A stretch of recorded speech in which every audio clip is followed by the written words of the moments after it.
Agamba nti abasiba abo be business ya Kyagula ino gamba nti naye guno omutwe shape yakwo oyo mutwe bayita Oliver Lutaya yasoso okugamba nti yaze emisango ate oyo babadde bamuwulirako nnyo soda ne chai aba opposition. Today I called you to address you about the political prisoners' plight. Dozens of our comrades that have been in prison for close to 4 years without committing any crime whatsoever, without trial. And as we've been saying, that these comrades are innocent. They did not commit any crime whatsoever, because if they had committed any crime, the state would have adduced evidence by now and convicted them. But for close to 4 years, there has not been any evidence adduced against them. They have not been tried, but just held illegally in detention. Many times, like we've been communicating to you time and again, many times regime agents have been visiting them in prison and trying to convince them and eventually coerced them to change their stand. They've always been going with one message to them in prison: plead guilty or rot in jail. They went as far as reaching out to their relatives and asking them to convince their loved ones, their sons, their daughters, their husbands, their wives, to commit crime, to plead guilty to crimes that they never committed. Many times they went to Chitalia, they went to Luzira with one general message: plead guilty or rot in jail. And as you know, these comrades have been coming to court after more than 56 court appearances. There was nothing going on. They were denied bail after 4 bail applications, bringing flimsy reasons. At first, they said that their parents were not substantial sureties. And then one of the other reasons they gave is that these comrades did not have any residences, leave alone the fact that majority of them were abducted from their homes. But the court, the military court, said the reason for denying them bail was that they did not have any permanent places of abode. So that is how 4 bail applications were turned down. The regime, whenever they reached out to them in prison, they were promising them money and promising them houses if they can yield to what they were requesting them, to first plead guilty and then implicate us, especially myself, in crimes that even they themselves did not commit. The regime was always straightforward to them, telling them that the only thing that could save them from jail is to defect and start working for General Museveni and tell lies against us constantly. The regime went ahead to even deny us access to these our comrades, but other people like Balaam and others were always accessing them. But whenever, and you saw, we were always putting it on social media. Many times we went to visit them and we were denied access to them. So after all that back and forth in court, after frustrating the bail applications, the regime finally succeeded in breaking the backs of some of these our comrades.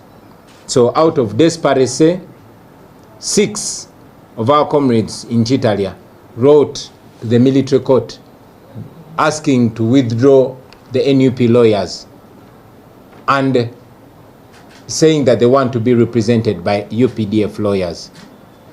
I visited them about a week ago in Chitalia, and after speaking to them, some of them recalled their decision, while others told us that they were coerced, but they were changing their mind about selling out.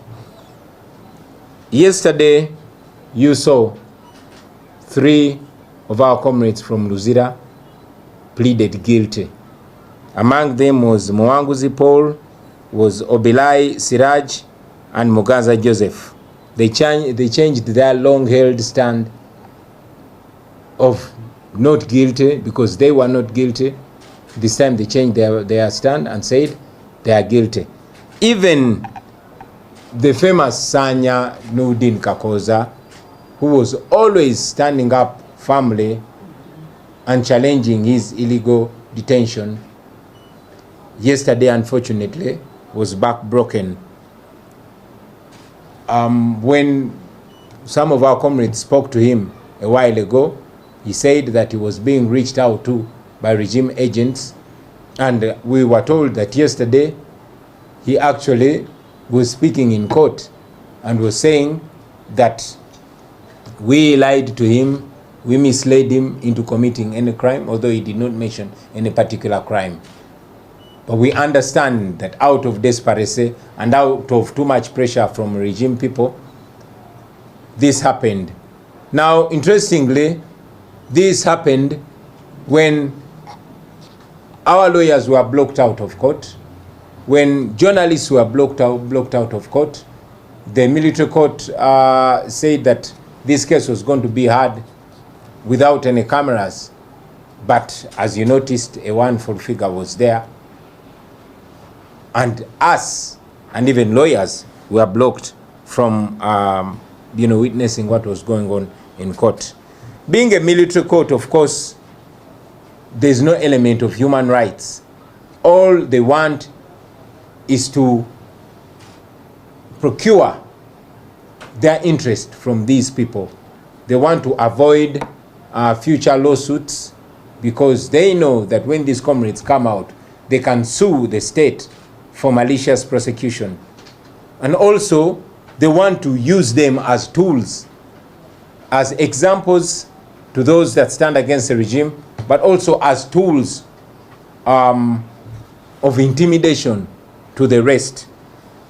We are here to castigate that, to condemn that, because these are things that we've been warning against our people. Of course, we sympathize with these political prisoners. We understand their plight, and we understand that everybody has a certain level of resistance. Probably some of these comrades could not resist beyond 3 or 4 years in prison, and that's how they sold out. We don't blame them so much. We sympathize with them because some of them had really gotten very desperate. But we warn all of you comrades that this regime does not love you.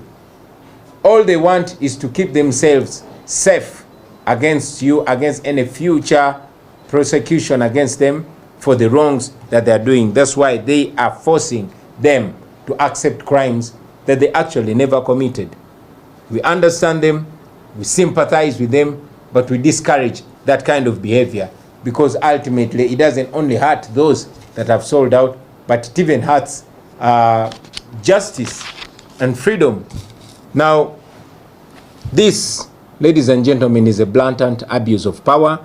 It's an abuse of the justice system. We've always raised our voice against the constant usage of the military court as a tool. The Supreme Court itself, we have been mentioning, and we continue to say that the Supreme Court has refused up to now to pronounce itself. It has refused to uphold a decision of the Constitutional Court which declared that trying civilians in military courts is unconstitutional and should be stopped. That was in the case of Kabaziguruka. But up to now, the Supreme Court has not pronounced itself because, as you know, the justice system is only a shadow of itself, and the justice system now is an injustice system, for lack of a better word. The civilians are constantly being tried in military courts. Now Museveni is using the military court as a weapon against his political opponents. We condemn that, but we can only expose them for now. We can only call out the Supreme Court to stop being complacent and being part of the oppression, to be a court worth its name and pronounce itself against the trial of civilians in military courts. I thought it was important to communicate this, ladies and gentlemen. We stay firm, we stand firm, and we continue to stand with those our comrades who are innocent and are being held illegally in jails and also being tried in military courts.